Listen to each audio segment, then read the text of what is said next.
ಯುವಕರ ಸದ್ಯದ ಪರಿಸ್ಥಿತಿ ನಿಜವಾಗಿಯೂ ಚಿಂತಾನಜಕವಾಗಿದೆ.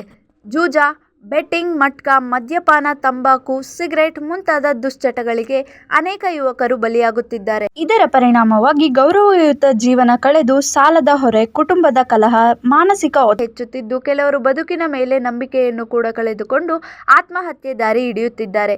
ಇದಕ್ಕೆ ಕಾರಣಗಳಾಗಿ ಸಿನಿಮಾ ನಟರು, ಪ್ರಸಿದ್ಧ ನಾಯಕ ವ್ಯಕ್ತಿಗಳು ಮಾಡುವ ಜಾಹೀರಾತುಗಳು, ಸಾಮಾಜಿಕ ಜಾಲತಾಣಗಳಲ್ಲಿ ಹರಡುವ ಪ್ರಚಾರಗಳು ಹಾಗೂ ಕಟ್ಟುನಿಟ್ಟಿನ ನಿಯಂತ್ರಣದ ಕೊರತೆ ಇರಬಹುದು. ಆದರೆ ಸಮಾಜದ ಸದಸ್ಯರಾಗಿ ನಮ್ಮ ಜವಾಬ್ದಾರಿಯೂ ಅಷ್ಟೇ ಮುಖ್ಯವಾಗಿದೆ.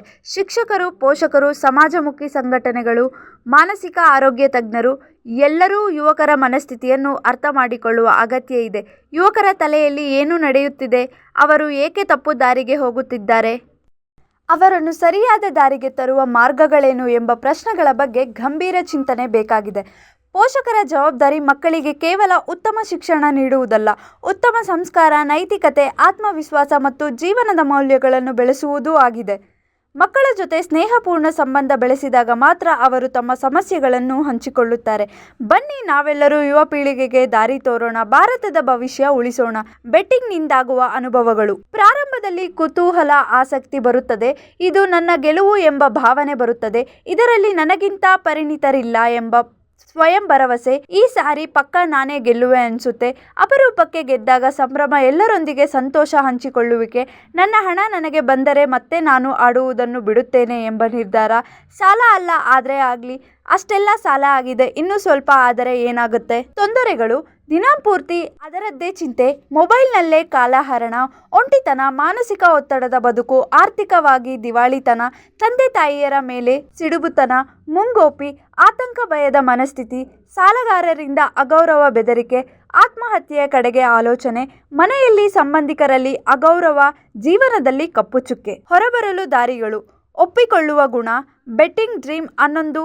ಹಣ ಬೇಡುವ ಆ್ಯಪ್ ಡಿಲೀಟ್. ನಂಬಿಕಸ್ಥರ ಗೆಳೆತನ. ಕೆಲಸದ ಕಡೆ ಗಮನ. ಮೈದಾನದಲ್ಲಿ ಆಟೋಟ. ಸಂಬಂಧಿಕರಿಗೆ ಸಮಯ ನೀಡುವುದು. ಲಾಭದಾಯಕ ಉಳಿತಾಯಕ ಅರಿವು. ಕುಟುಂಬಕ್ಕೆ ಗೌರವ, ಸಹಕಾರ ನೀಡುವುದು. ಉತ್ತಮ ಹವ್ಯಾಸ ಬೆಳೆಸಿಕೊಳ್ಳುವುದು. ಪುಸ್ತಕ, ಸಂಗೀತ, ಬರವಣಿಗೆ. ಜಿಮ್, ಸ್ಕಿಲ್ಸ್ನಲ್ಲಿ ಪ್ರತಿಭೆ. ಅನಗತ್ಯ UPI ವಹಿವಾಟು ನಿಲ್ಲಿಸುವುದು. ವಿದ್ಯಾಭ್ಯಾಸದಲ್ಲಿ ಸಾಧನೆಯ ಕಡೆ ಪ್ರಾಮಾಣಿಕ ಪ್ರಯತ್ನ ಪಡೆಯುವುದು. ಸಮಯ, ಹಣ, ವಯಸ್ಸು ವ್ಯರ್ಥ ಮಾಡದಿರುವುದು. ಸರಿಯಾದುದರಲ್ಲಿ ಬಳಕೆ. ಆತ್ಮೀಯರೇ, ಆತ್ಮೀಯ ಯುವ ಬಳಗವೇ, ನಿಮ್ಮೊಂದಿಗೆ ಒಂದು ಸಣ್ಣ ವಿಚಾರನ ಹಂಚ್ಕೊಳ್ಳಿಕ್ಕೆ ನಾನು ನಿಮ್ಮ ಮೈಬೂಬ್ ಮದ್ಲಾಪುರ್, ಸಂಪನ್ಮೂಲ ವ್ಯಕ್ತಿ ಮಾನ್ವಿ. ಆಶೆ ಇಚ್ಛೆ ಇದೆ. ಇತ್ತೀಚೆಗೆ ಕಾಣತಕ್ಕಂತ ಬಹಳ ದೊಡ್ಡ ಪಿಡುಗಾಗಿ ಕಾಣತಕ್ಕಂತ ನಮ್ಮ ದೇಶದಲ್ಲಿ ದೇಶವನ್ನ ಕಟ್ಟುವಂತ ಯುವ ಬಳಗ, ಯುವ ಮಿತ್ರ, ಯುವಕರು ತಪ್ಪು ದಾರಿ ನೀಡಿರ್ತಕ್ಕಂತ ಬಹಳಷ್ಟು ವಿಷಯಗಳನ್ನ ಕಣ್ಣಾರೆ ಕಂಡಿರ್ತಕ್ಕಂತ ನೋಡ್ತಾ ಇದ್ದೀವಿ. ಆತ್ಮೀಯ ಯುವಕರೇ, ನಮ್ಮ ದೇಶಕ್ಕೆ ಅದು ಯುವ ಪೀಳಿಗೆಗೆ ಒಂದು ದೊಡ್ಡ ರೋಗವಾಗಿ, ಮಾರಕ ರೋಗವಾಗಿ ಪರಿಣಮಿಸ್ತಾ ಇದೆ. ಅದೇ ಆನ್ಲೈನ್ ಬೆಟ್ಟಿಂಗ್, IPL ಕ್ರಿಕೆಟ್ ವತಿಯಿಂದ ಈ ವಿಶೇಷವಾಗಿ ಯುವ ಮಿತ್ರರು ದಾರಿ ತಪ್ಪತಕ್ಕಂತ, ಮಾನಸಿಕವಾಗಿ ರೋಗಕ್ಕೆ ಸುತ್ತಾಗ್ತಕ್ಕಂಥ ಕೆಲಸವನ್ನ ಮಾಡ್ತಾ ಇದ್ದಾರೆ, ಅನುಭವಿಸ್ತಾ ಇದ್ದಾರೆ. ಆತ್ಮೀಯರೇ, ಈ ಒಂದು ಬೆಟ್ಟಿಂಗಿನ ವಿಶೇಷವಾಗಿ ನಾವು ಗಮನಿಸ್ತಾ ಹೋದಾಗ ಯುವತ ತನ್ನ ಒಂದು ವಿಶೇಷ ಗುಣಗಳನ್ನ ಕಳೆದುಕೊಂಡು ತಾನು ಮೊಟ್ಟ ಮೊದಲಿಗೆ ಸವಾಸ ದೋಷದೊಂದಿಗೆ ಗೆಳೆಯರೊಂದಿಗೆ ಕೂಡಿಕೊಂಡು ಒಂದು ಮ್ಯಾಚ್ 2 ಮ್ಯಾಚನ್ನ ಅವಲೋಕನವಾಗಿ ಮಾಡ್ತಾ ಬೆಟ್ಟಿಂಗ್ ಕೈ ಹಾಕ್ತಾನೆ. ಒಂದು ಮ್ಯಾಚ್ ಗೆಲ್ತಾನೆ, ಮತ್ತೊಂದಷ್ಟು ಹುರಿದುಂಬ್ತದೆ, ಒಳಗಡೆ ತವಕ ಹೆಚ್ಚಾಗ್ತದೆ, ಕುತೂಹಲ ಹೆಚ್ಚಾಗ್ತದೆ, ಆಸಕ್ತಿ ಮೂಡ್ತದೆ, ಅದ್ರಲ್ಲಿ ನಾನು ಪರಿಣಿತ ಇದ್ದೇನೆ ಅನ್ನುವಂತ ಒಂದು ನಂಬಿಕೆ, ಸ್ವಭಾವ ಕೂಡ ಬತ್ತಿ ಬರ್ತದೆ. ಹೀಗಾಗಿ 1 ಮ್ಯಾಚ್ 2 ಮ್ಯಾಚ್ ಗೆಲ್ತಾ ಮತ್ತೆ 4-5 ಮ್ಯಾಚ್ ಸೋಲುವಾಗ ಆದ್ರೆ, ಹಾಗಾಗಿ ಮುಂದೆ 7ನೇ ಮ್ಯಾಚ್ ನಾನು ಗೆದ್ದೇ ಗೆಲ್ತೀನಿ ಅನ್ನುವಂತ ಕೂಡ ಭರವಸೆ ಒಳಗಡೆ ತುಂಬುತ್ತಾ ಇದೆ, ಹುರಿದುಂಬ್ತಾ ಇದೆ.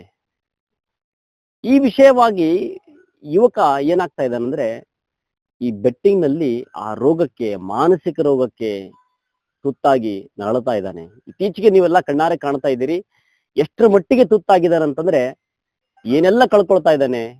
ಹಣ, ಆರ್ಥಿಕವಾಗಿ ನಷ್ಟ ಅನುಭವಿಸ್ತಾ ಇದ್ದಾನೆ, ಕುಟುಂಬದೊಂದಿಗೆ ತನ್ನ ಸಂಬಂಧವನ್ನು ಕಳ್ಕೊಳ್ತಾ ಇದ್ದಾನೆ, ಒಂಟಿತನದ ಜೀವನ ಮಾಡ್ತಾ ಇದ್ದಾನೆ, ಹೌದಿಲ್ಲ?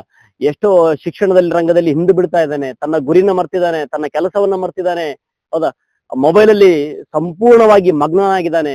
ಏನೆಲ್ಲ ಕಷ್ಟಗಳನ್ನು ಅನುಭವಿಸ್ತಾ ಮಾನಸಿಕವಾಗಿ ರೋಗಕ್ಕೆ ನೇರವಾಗಿ ತುತ್ತಾಗಿದ್ದಾನೆ. ಇದಕ್ಕೆ ಪರಿಣಾಮವಾಗಿ ದೇಶಕ್ಕೆ ಏನು ಲಾಭವಿಲ್ಲ. ಯಾರಿಗೆ ಲಾಭ? ಒಂದು ಟೀಮ್ನ ಓನರ್ಗೆ ಲಾಭ, ಟೀಮಿಗೆ ಲಾಭ, ಬಿಟ್ರೆ ಆ ಮಾಲೀಕನಿಗೆ ಲಾಭ, ಕ್ರೀಡಾಂಗಣಕ್ಕೆ ಲಾಭ. ಯಾರ್ಯಾರಿಗೆ ನಷ್ಟ ಹೇಳಿ? ಎಲ್ಲರಿಗೂ ನಷ್ಟವೇ.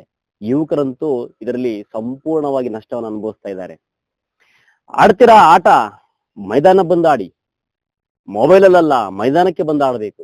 ಆಗ ದೇಹ ಕೂಡ ತುಂಬಾ ಸದೃಢವಾಗ್ತದೆ, ಮಾನಸಿಕ ಆರೋಗ್ಯ ಕೂಡ ಇಲ್ಲಿ ತುಂಬಾ ಚೆನ್ನಾಗಿ ಬಿಲ್ಟ್ ಆಗ್ತದೆ.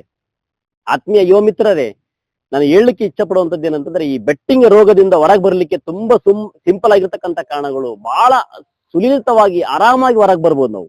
ಇದ್ರ ಕಡೆ ಗಮನ ಹರಿಸಬೇಕು. ಮೊದಲನೇದಾಗಿ ಏನ್ ಕೆಲಸ ಮಾಡ್ಬೇಕಂದ್ರೆ, ಈ ಬೆಟ್ಟಿಂಗ್ ರೋಗದಲ್ಲಿ ನಾನು ತುತ್ತಾಗಿದ್ದೇನೆ ಅಂತೇಳಿ ಖಾತ್ರಿಪಡಿಸ್ಕೊಳ್ಬೇಕು.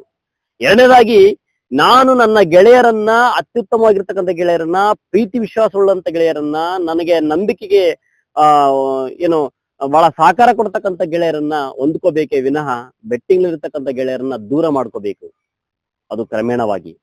ಆದ್ಮೇಲೆ ಹಣದಲ್ಲಿ ವಿಚಾರವಾಗಿ ನಾವು ಖರ್ಚು ಮಾಡ್ಬೇಕಾದ್ರೆ ಉಳಿತಾಯದ ವಿಚಾರವನ್ನ ಅತಿ ಹೆಚ್ಚು ಮಾಡಬೇಕು. ಖರ್ಚಾದಂತ ವಿಚಾರಗಳನ್ನ ಬಹಳ ಬರೆದಿಟ್ಟು ಖರ್ಚು ಮಾಡ್ತಕ್ಕಂಥ ವ್ಯವಸ್ಥೆಗೆ ನೀವು ಬರಬೇಕು. ತಂದೆ ತಾಯಿಗೆ ಬಹಳ ಮುಖ್ಯವಾಗಿ ನೀವು ಕೆಲಸಕ್ಕೆ ಸಹಕಾರ ಆಗಬೇಕು. ಶಿಕ್ಷಣದಲ್ಲಿ ಒಳ್ಳೆ ಸಾಧನೆ ಮಾಡಬೇಕು. ಕಂಪ್ಯೂಟರ್ ಜ್ಞಾನ, ಪುಸ್ತಕ ಓದುವಂಥದ್ದು ಮತ್ತು ಮೈದಾನದಲ್ಲಿ ಕ್ರಿಕೆಟ್ ಆಡ್ತಕ್ಕಂಥದ್ದು ಅಥವಾ ಮೈದಾನದಲ್ಲಿ ಆಟ ಆಡ್ತಕ್ಕಂಥ ವಿಷಯಗಳನ್ನ ಗಮನಿಸಿ ನೀವು ಅದನ್ನ ಫಾಲೋ ಮಾಡಬೇಕು. ವಿಶೇಷವಾಗಿ ದೇಶದ ಅಭಿವೃದ್ಧಿಗೆ ಏನೇನ್ ಮಾಡ್ಬೇಕನ್ನಂತ ವಿಚಾರವನ್ನ ನೀವು ಮನಗಾಣಬೇಕು.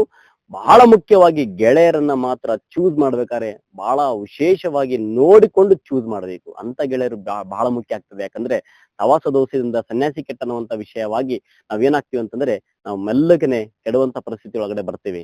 ಆತ್ಮೀಯ ಯುವ ಬಂಧು ಬಳಗವೇ, ನಾವು ಮೊಬೈಲ್ ಅಲ್ಲಿ ಆಟ ಆಡೋದಕ್ಕಿಂತ ನಾವು ಮೈದಾನದಲ್ಲಿ ಆಟ ಆಡೋಣ.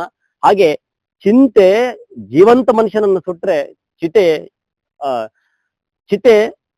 ಜೀವಂತ ಮನುಷ್ಯನನ್ನು ಸುಟ್ರೆ ಚಿತೆ ಸತ್ತ ಮನುಷ್ಯನನ್ನು ಸುಟ್ರೆ ಚಿಂತೆ ಜೀವಂತ ಮನುಷ್ಯನನ್ನು ಸುಡುತ್ತದೆ. ಹೀಗಾಗಿ ನೀವು ವ್ಯಸನರಾಗಬೇಡ್ರಿ. ನೀವು ಒಂದು ವಿಶೇಷವಾದಂತ ವ್ಯಕ್ತಿಗಳಾಗ್ರಿ. ಸಮಾಜದಲ್ಲಿ ಒಳ್ಳೆ ಬದುಕನ್ನ ಕಟ್ಟಬೇಕು. ಸಮಾಜಕ್ಕೋಸ್ಕರ ನಿಮ್ಮ ಕಾಂಟ್ರಿಬ್ಯೂಟ್, ನಿಮ್ದು ಏನಾದಂತ ಕೊಡುಗೆ ಬೇಕು. ಏನಾಗ್ತೀರಿ ಬಿಡ್ತೀರಿ ಗೊತ್ತಿಲ್ಲ, ಏನಾದ್ರೂ ಪರವಾಗಿಲ್ಲ, ಏನಾಗದೇ ಇದ್ರೂ ಪರವಾಗಿಲ್ಲ, ತಂದೆ ತಾಯಿಗೆ ಒಳ್ಳೆ ಮಕ್ಕಳಾಗ್ಬೇಕನ್ನುವಂತ ಒಂದು ಆಶಯ ನುಡಿಯನ್ನ ವರದಿ ಶಫೀಕ್ ಹುಸೇನ್, ಮಾನವಿ.